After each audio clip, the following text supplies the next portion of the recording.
बिस्मिल्लाहिर्रहमानिर्रहीम, अस्सलाम वालेकुम। इस वीडियो में हम आपको इमरान खान को मैदान से ही आउट करने की कोशिश पर कामरान शाहिद की तरफ से छोड़ा गया नया शोशा बेनिकाब होने पर चुन के आज क्यों नहीं जा रहे? अब आपको स्टूडियो से निकलते हुए नजर नहीं आ रहे, वो लितर लेके खड़े हैं बाजारों में डंडे लेके। और इमरान खान की तरफ से कश्तियां जलाकर मैदान में उतरने पर यूं कौन से केसेस में आपको लगता है चांसेस ज्यादा हैं डिस्क्वालिफिकेशन वो पकड़ बम्बे बो करके करेंगे इस वाले। सोशल मीडिया सहाफियों और सियासतदानों के दिलचस्प और मालूमाती तबसरे दिखाएंगे। याद रखें, आजकल पीडीएम पार्टी की सियासत ये है कि अवाम इज्जत इखलाकियात जाएं भाड़ में। बदनाम तो हो ही चुके हैं, इज्जत दोबारा आ नहीं सकती, तो क्यों न बदमाशी और घटियापन से ही फायदा उठाया जाए। इमरान खान को इलेक्शन से आउट किया जाए, खुलकर धांधली की जाए, इमरान खान पर घटिया इल्जामात लगाकर मैदान से ही आउट किया जाए। दूसरी तरफ इमरान खान के खिताब से पता चलता है कि तमाम पैगामात, मुकदमात और नाअहली की धमकियों के बावजूद खान अपनी तमाम कश्तियां जलाकर निकला हुआ है। याद रखें, जिसको गोलियां मारी गयी, जिसके साथियों पर गंदा तशद्दुद किया गया, तोशाखाना केसेस और प्रोपेगेंडा किया गया, इसके बावजूद खान एक इंच पीछे हटने को तैयार नहीं। ये कातिलाना हमला मेरे ऊपर हुआ था, मेरा मुंह बंद करने के लिए। ये मुंह नहीं बंद होने लगा। ये जब तक मैं जिंदा हूं, मैं इस मुल्क के लिए खड़ा हूंगा, इस मुल्क की आवाज बुलंद करूंगा। मैं किसी सूरत से अपनी आवाज बंद नहीं करने लगा। और मैं ये चाहता हूं कि अगर कोई इदारे के अंदर काली भेड़े हैं तो इदारा अपना वकार ऊंचा करता है जब उनके अगेंस्ट एक्शन लेता है। ये नहीं कि जो सारे जो बात करता है उनके ऊपर कार्रवाई शुरू कर दे, जो कि आजम स्वाति से। वो अब ये इल्जामात लगाने पर आ गए हैं कि इमरान खान की कोई बेटी भी है, इमरान खान ने बताया नहीं, इसलिए नाअहल किया जाए। तबसरों से पहले जान लें कि इस मामले पर इमरान खान की नाअहली की दरख्वास्त को 2 मरतबा लाहौर हाई कोर्ट, 1 मरतबा सिंध हाई कोर्ट, जबकि 1 मरतबा इस्लामाबाद हाई कोर्ट गुज़श्ता 5 सालों में मुस्तरद कर चुकी है। लेकिन इस बार समाअत के लिए वही अदालत मुकर्रर कर रही है। समाअत 25 जनवरी तक के लिए मुलतवी की गई थी। इमरान खान को जवाब के लिए 2 हफ्तों का वक्त दिया गया था, लेकिन अचानक ये 25 जनवरी को तकरीबन 1.5 महीने के बाद होने वाली समाअत 20 दिसंबर 6 दिन बाद कर दी गई। इस पर सीनियर सहाफी हबीब अकरम ने कहा, मुझे समझ नहीं आता ये केस अदालत के सामने लगा ही क्यों। ये क्लिप देखें। नहीं लेके आई। इसी तरह उस खातून की माँ पाकिस्तानी अदालत में केस लेके आ सकती है, वो भी नहीं लाई। वो भी नहीं लेके आई। अच्छा, फिर तीसरा शख्स है इमरान खान, वो केस लेके आ सकता है, वो भी नहीं लेके आए। इमरान खान के का कोई बच्चा वो केस लेके आ सकता है कि जनाब ये मेरी बहन है, ठीक है, तो आप बात कर सकते हैं। एक ऐसा शख्स जिसका इमरान खान के खानदान से कोई ताल्लुक नहीं है, तो मुझे समझ नहीं आता कि ये केस आखिरकार अदालत में लगा ही क्यों। इमरान खान को नाअहल करवाएं या ना करवाएं, काम पे दोनों सूरतों में टांगेंगे। आतर काज़मी का ये दिलचस्प क्लिप देखें। इलेक्शन कमीशन का छोटा सा मैं जिक्र कर दूं कि उस दिन 5 मुकदमे उन्होंने डी लिस्ट किए खान साहब के, क्योंकि उतने बेंच ही अवेलेबल नहीं थे, उतने बंदे ही अवेलेबल नहीं थे जो वो मुकदमे सुन सकते। तो इससे आपको ख्वाहिश का अंदाजा हो जाएगा कि कितनी ख्वाहिश है उनको नाअहल करने। मैं कह रही हूँ कौन से केसेस में आपको लगता है चांसेस ज्यादा हैं डिस्क्वालिफिकेशन वो पकड़ बम्बे बो करके करेंगे इस वाले। रऊफ क्लासरा को देखें, है तो 2 नंबर बंदा, लेकिन पता इसे भी है। कहा, हुकूमत और इदारों में इतनी कैपेसिटी ही नहीं है कि वो इमरान खान को नाअहल कर सकें। इनको नाअहल करके अगर इलेक्शन करवाए तो इसको मानेगा कौन। समथिंग इज गोना हैपन कि इमरान खान साहब को नाअहल कर दिया जाए। मेरा नहीं ख्याल कि इतनी कैपेसिटी इनमें है या इनमें इतनी वो है कि इतने वो इस वक्त पॉपुलर है। लाइक इट और नॉट, हुकूमत में या इदारों में मेरा नहीं ख्याल कि इस वक्त इमरान खान को नाअहल कर सकें। दबाव जरूर रखेंगे, प्रेशर अदालतों में, कभी वहां पेशी लगवा दें, कभी इधर लगवा दें, कभी उधर कर दें।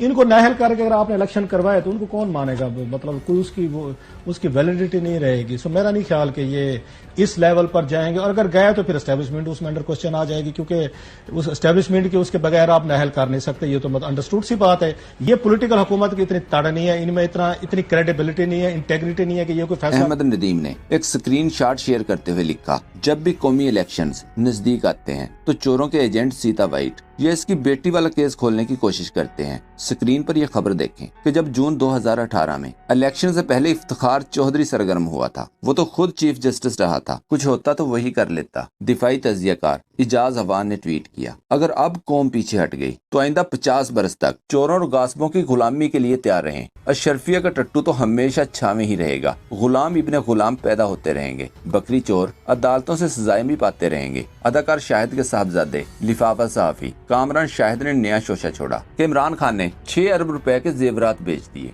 इस पर मीर मोहम्मद ने लिखा, उल्लू के पट्टो, पहले ये बताओ कि 6 अरब रुपए के जेवरात कौन सा मुल्क देता है तोहफे के तौर पर, और एक मर्द वजीर आजम को कोई जेवरात क्यों देगा। कामरान शाहिद का ये नया शोशा है। मजीद लिखा, झूठ की हद ये है कि कल 6 अरब रुपए के जेवरात थे और आज 4 अरब के हो गए, यानी एक रात में 200 करोड़ रुपए कम हो गए। घड़ी प्रोपेगेंडा पर शिफा यूसुफ जई ने लिखा, खान साहब के साथियों को चाहिए था कि खान साहब को मशवरा देते कि पाकिस्तान में कीमत नहीं अदा करनी होती, चोरी करनी होती है। अब खान ने इतना अरसा बाहर गुजारा, इनको क्या पता था, साथियों को चाहिए था ये बात बताते। कामरान शाहिद के प्रोपेगेंडा पर राय साकिब खर ने जवाब दिया, खोदा पहाड़ निकला चूहा। तमाम तहाइफ जिनकी तफसीलात आज कामरान शाहिद सामने लाए, अपने मुंह से इनकी अदा की गई कीमत बता रहे हैं। तहाइफ की कीमत का तयन कमेटी करती है। मसलन एक तोहफे की कीमत 39 लाख लगी तो खान साहब ने इसकी 29 लाख कीमत अदा की।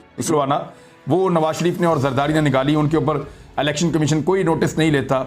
ये भी बहुत अजीब चीज है। और वैसे ये अजीब इसलिए है कि वहां तो कानून में कैटेगोरिकली लिखा है कि गाड़ी तो आप ले ही नहीं सकते। घड़ी तो ले सकते हैं, गाड़ी तो आप ले ही नहीं सकते। तो वो जरदारी साहब भी ले गए और नवाज शरीफ साहब भी ले गए। उस्मान सईद बसरा ने लिखा, हमारा मसला फिक्री बदयांती नहीं तो खुद को सहाफी एंकर कहने वालों के प्रोग्राम देख लें। फिक्री बदयांती ही हमारा मसला है। पीडीएम के परखचे उड़ाते हुए इमरान खान ने कहा, हमारी बदकिस्मती ये है कि हमारे मुल्क पर इस वक्त जराइम पेशा लोग बैठे हुए हैं। इनको कौम की कोई फिक्र नहीं है। इनकी दौलत मुल्क से बाहर पड़ी हुई है। इनका जीना मरना पाकिस्तान में नहीं है। जब भी मुश्किल वक्त आएगा फिर अपना बोरिया बिस्तर उठाकर मुल्क से भाग जाएंगे। ये क्लिप देख लें। अरे दौर में माइक जा रहा होता था सबके सामने, अच्छा जी बताएं कितनी महंगाई है, कितनी तकलीफ है, चुन चुन के।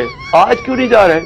इस वक्त सहाफियों की ये हालत थी कि आसमा शिराजी को हर इतवार को इतवार बाजार जाना पड़ता था। आसमा शिराजी का ये ट्वीट देखें, लिखा था, हुकूमत को आईना दिखाना ही सहाफी का असल काम है। गैस के बहरान ने कारकर्दगी के दावे खोल कर रख दिए हैं।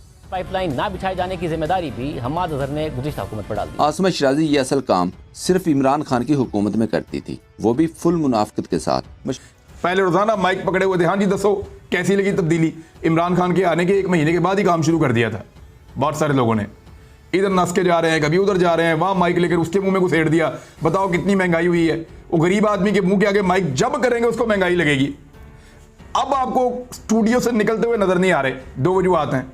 नंबर 1 के लोग लितर लेके खड़े हैं बाजारों में डंडे लेके, और तुमने कह के इमरान खान की हुकूमत खत्म की, उसकी तुम बुराइयां करते थे, उससे 10 गुना ज्यादा हालात अब खराब हो गए। किधर थे तुम और क्यों किया तुमने पाकिस्तान के साथ ये? तो अब लोगों को फेस करने की हिम्मत खुद भी नहीं है। झूठ बोल बोल के इंडिया की निस्बत 4 गुना महंगाई है पाकिस्तान में।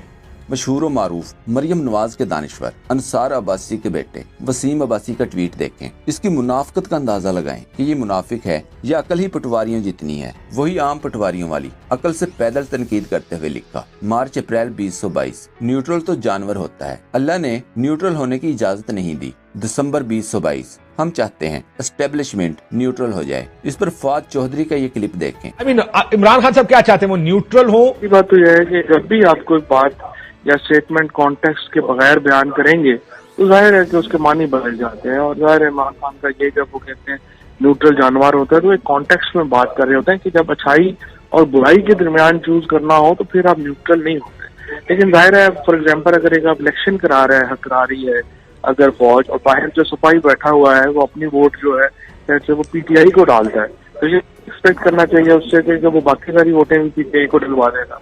उसका जो ड्यूटी है उसकी एक नौयत है, तो उसका जो फर्ज है उसकी एक नौयत है। सो आउट ऑफ कॉन्टेक्स्ट जो है जो भी चीज कर दे। मोहम्मद आरिफ ने लिखा, पाकिस्तान को गैर मुस्तहकम और मुआशी तौर पर अपाहिज रखना अमेरिका और भारत की ऐन ख्वाहिश है। जो बंदा भी पाकिस्तान को इस शिकंजे से निकालने की कोशिश करेगा, इसको या तो फिर जिंदा नहीं रहने दिया जाएगा या इक्तदार से बाहर कर दिया जाएगा। मजीद कहा, पाकिस्तान में वही इक्तदार में रहेगा जो अमेरिकी गुलामी तस्लीम करेगा। और ये हकीकत है। ये हकीकत तब बदलेगी जब अवाम इक्तदार इस मुआफिया से छीन लेंगे। कि सलमान शहबाज वापस आता है, हार पहनाए जाते हैं उसको, और उसके बाद वो पूरी प्रेस कॉन्फ्रेंस करता है कि कितना जुल्म हो गया सलमान शहबाज से। पहले तो ये बताओ सलमान शहबाज कि आपकी रमजान शुगर मिल के अंदर नौकरों के पास 16 अरब रुपए 1600 करोड़ रुपया कैसे उनके बैंक अकाउंट्स में आ गया था? फिर अगला जवाब दो कि 4 वो मारे गए हैं, 4 आपके गवाह हार्ट अटैक से मरे हैं, और जो इन्वेस्टिगेट कर रहा था डॉक्टर रिजवान वो भी हार्ट अटैक से मरा है। एक नेटफ्लिक्स के ऊपर प्रोग्राम देख लें, उसमें बताया गया है कि ये कैसे एक नर्स ने कितने लोगों का कत्ल उनको मारा था जो हॉस्पिटल में थे। कैसे मारा था? वो सिर्फ इंसुलिन इंजेक्ट करते थे, उनके अंदर इंसुलिन इंजेक्ट करते थे और उससे हार्ट अटैक हो जाता था और पता भी नहीं चलता था। तो कभी किसी ने कोशिश तो करे कि एकदम ये सारे लोगों को हार्ट अटैक कैसे हो गए, और जब वो मर गए सारे तो ये वापस आ गए और वापस आके कहते जी बहुत बड़ा ये बेकसूर आदमी है। इसहाक डार भी साफ हो गया। इसहाक डार ने $5 मिलियन का, जब नैब ने पूछा कि जनाब आपने बच्चों को $5 मिलियन भेजे, किधर से आया पैसा? कहता जी दुबई के शेख ने मैंने उसका ये काम किया था, उसने दिया। उन्होंने कहा अच्छा जनाब रसीद बता दें कि किसने पैसा दिया है। जैसे उन्होंने रसीद मांगी, प्राइम मिनिस्टर के जहाज में बैठ के मुल्क से बाहर भाग गया। अफसोस से कहना पड़ता है कि आज आसिफ जरदारी की बहन, वो सारे अगर सिंध के अंदर जाके पूछ लें कि वो जिधर भी कट आता है वो किधर जाता है, वो जरदारी माफिया के पास जाता है। तो दोस्तों पाक ट्यूब 24 को सब्सक्राइब करना ना भूलें, लाइक करें, शेयर करें और कमेंट सेक्शन में अपनी राय का इजहार जरूर करें। शुक्रिया।